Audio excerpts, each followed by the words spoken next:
Hello, hello. How's everyone doing? Did you enjoy the morning tea? All right, ready to listen about reactive programming and RxJS? All right, so thanks for our sponsors. I'm Filipowski. I'm a software engineer and I work in a medium-sized mining company in Perth called Index. Previously, I worked in Nokia. And I'm mostly JavaScript and TypeScript developer doing some backend work in Node.js and quite a bit of frontend. And I'm here today to give you a gentle, I hope, introduction to reactive programming. Because I remember when I heard about RxJS, it was about 3 years ago, and I wanted to learn reactive programming. And I started Googling, and I landed on the documentation page, and I started to read about all the operators that were over there, and I felt pretty confused, and I think I felt pretty similar to this guy who posted this question on Stack Overflow. So I'm trying to learn ReactiveX. I have spent almost a whole day, and I'm not able to understand it properly. I tried to look at the official documentation, but it's very difficult to understand. Something like this. Rx observable prototype flat map latest projects each element of an observable sequence into a new sequence of observable sequences by incorporating the elements index, and then transforms an observable sequence of observable sequences into an observable sequence producing values only from the most recent observable sequence. What? And I already knew at that moment that I'm not able to understand RxJS just by looking at the documentation. And hopefully there are better ways to learn that. But what it really is, this reactive programming. So at the beginning, I would like to show you an example of application that works in a highly reactive manner that you might seen before. And that's an Excel spreadsheet. And here we have like 3 input fields, and the fourth one is a concatenation of these 3 others. And once we change one of these fields, the change of the input field is propagated to the output field immediately. So once I change here, the change is propagated immediately to the output stream without any refresh or update. And that's basically what reactive programming is in its core. Putting it into words, reactive programming is programming with asynchronous data streams. And a stream is a sequence of ongoing events ordered in time. In our Excel example, this sequence of events were just values that we were inputting into the cells in Excel. So I would like you to think of a stream as an array which is ordered in time. So if that would be an array of 5 values, that would be the stream of 5 values ordered in time. And on top of that concept, we have a reactive extension, which is an amazing toolbox for creating, combining, and filtering those streams in a very declarative and immutable way, in a similar manner as we do it currently on JavaScript arrays, that we have functions like map, filter, reduce, as you may be familiar with.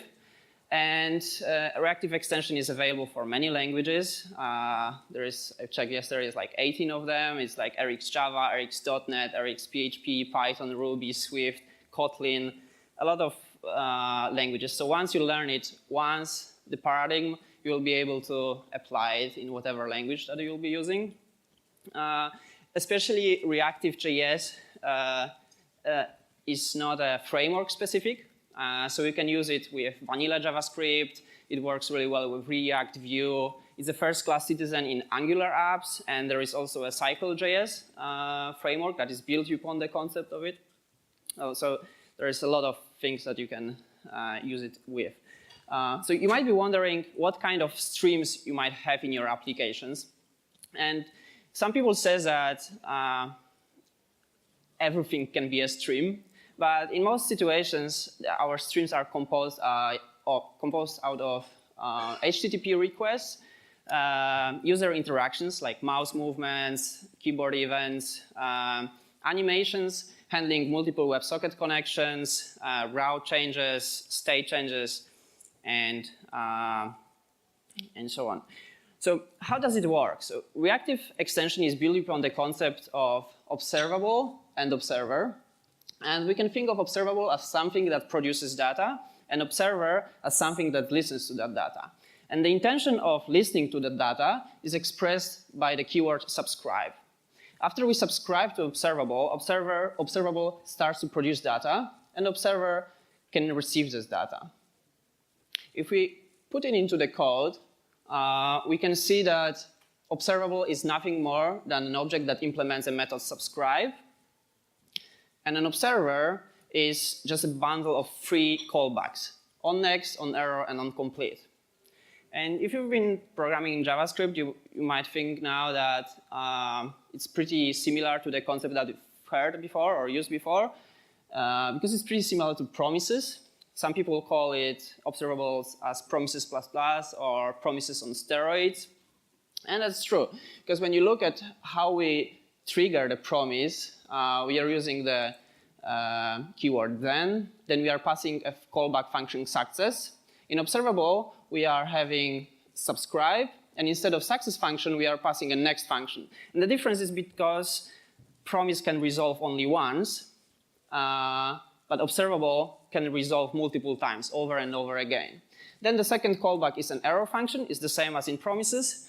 And just because observable can emit multiple times, we need to have a callback that suggests that, okay, this stream has completed and will not emit any values in the future. And on top of that, it is also cancelable, which is advantage over using promises as well. And of course, we have the whole bunch of operators that we can use it with.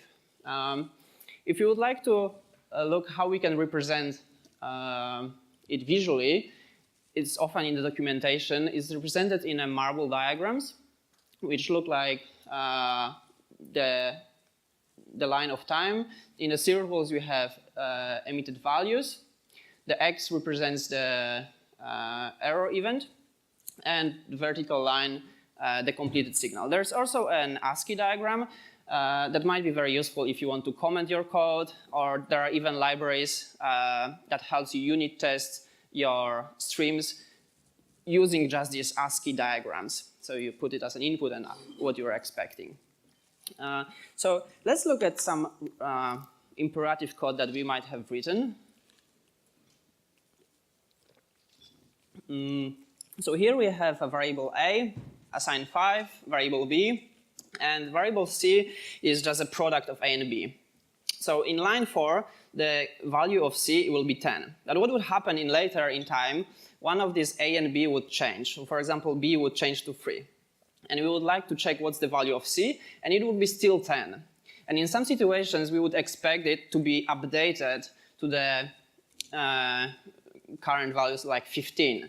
And to have such behavior in imperative code, we would have to run this operation A multiplied by B again. And how we can refactor it into a reactive way. So let's try it now on. So first what we want to do, instead of having variable A equals 5, we want to have A to be a stream of that emits value A. So in order to do that, we'll import the operator of that creates a stream of a single value. We'll rename the variable name to $, which is a standard convention name for observables in RxJS. We'll do the same with the stream B.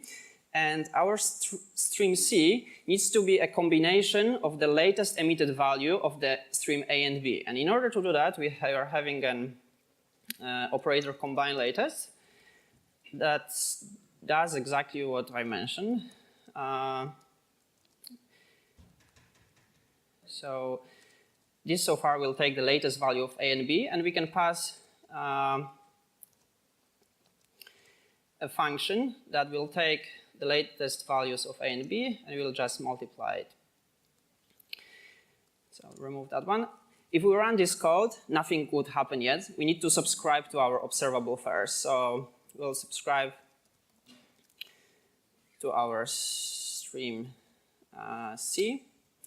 And just for simplicity, we'll just console log this value, and let's see what happens. So when you run this code, we have the output over here equals 10. But what would happen if one of these values would change later in time to, for example, 3? Later in time would have value 15. So if you put that into a little bit of HTML, and we'll connect the stream A to one input and stream B to the other input, wherever we'll change a value here, the output will be changing. So that's pretty much it. So that was code before, like in imperative way, and that's how it looks in reactive way. So what we've done in a marble diagrams, it would look like this. We have a stream A that emitted value 5. And once both of the streams emitted at least one value, we have a value emitted in the output stream, which is 10. And every time when the stream A or B emits a value, we have a value emitted on the output stream as well. Quite important thing to know upfront that there is a difference between hot and cold observables. Maybe not when you start, but later on when you will start subscribing multiple times to an observables, you will see the difference.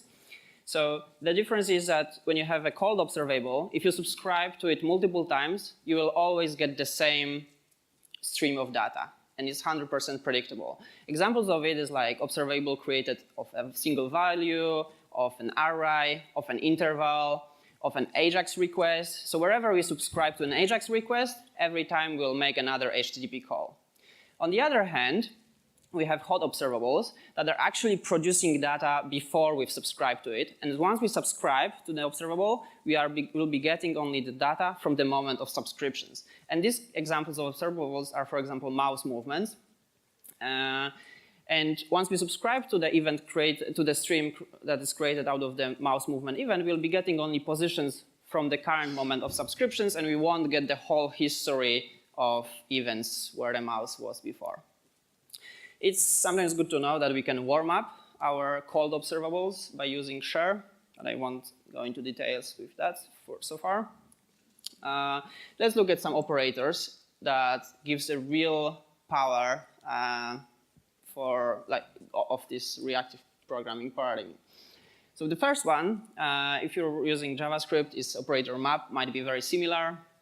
We are having a transformation function. In our case, it's just a square function. Because once we get a value on the input stream, immediately we'll get the square of this value in the output stream. Another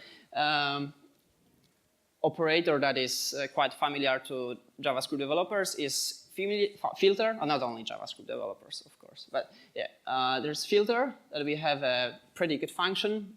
So in here we'll be only allowing values that are bigger than 10 to pass through our filter. So that's, I hope it's pretty much clear.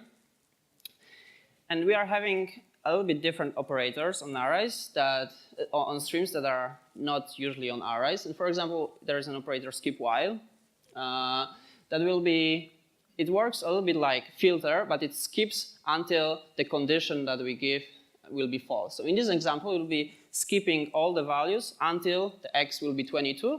And from that time on, it will be passing all the data through.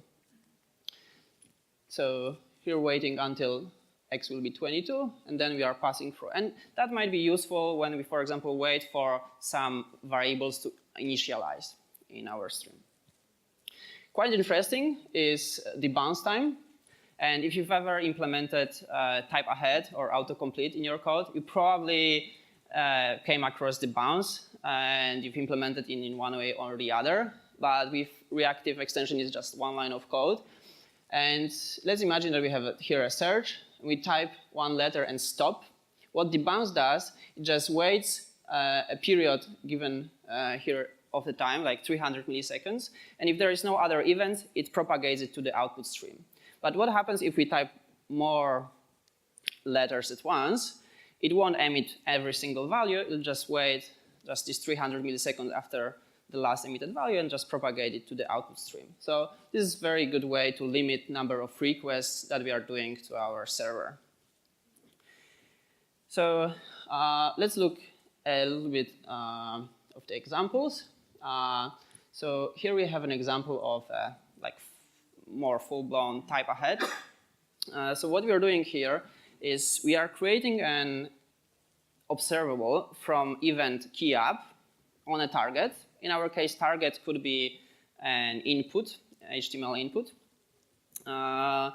Then we are piping it through operator map in order to, from event, to get just the value, the string value.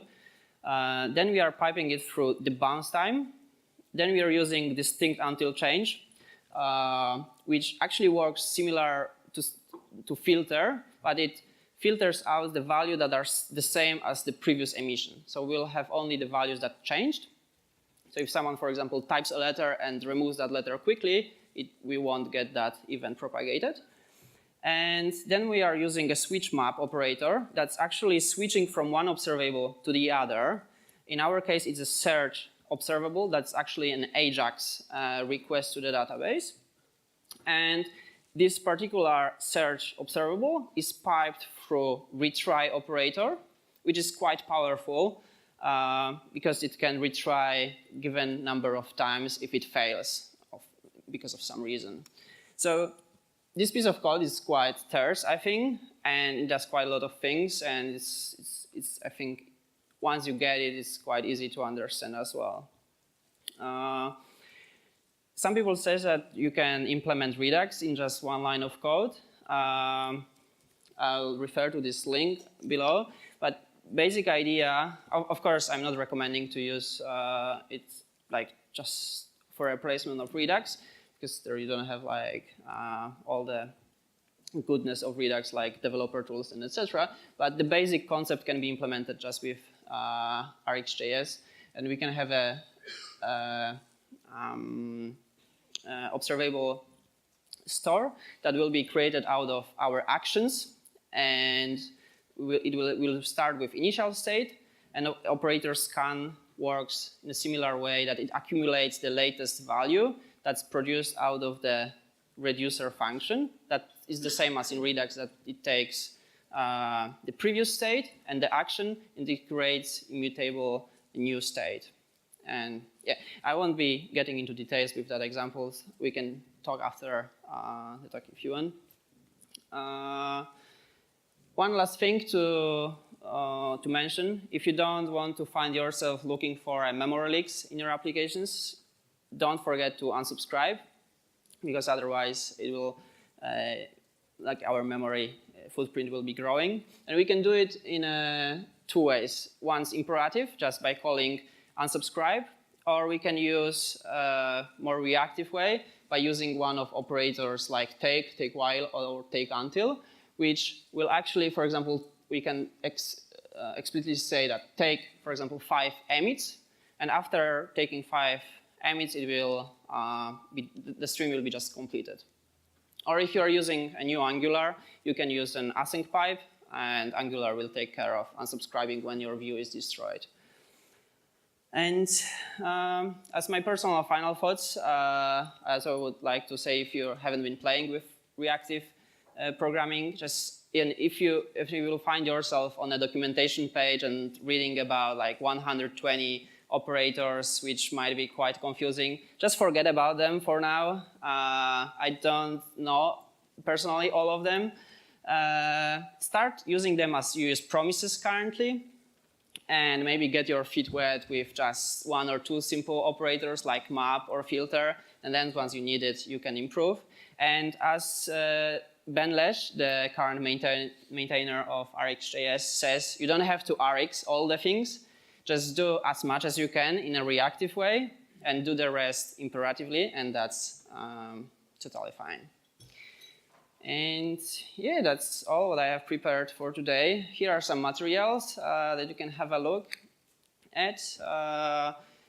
Here's a simplified documentation, this guide on choosing operators that you can have an interactive questionnaire, what you want to do, like what kind of operator you want, a little bit of fun with implementing Snake in RxJS.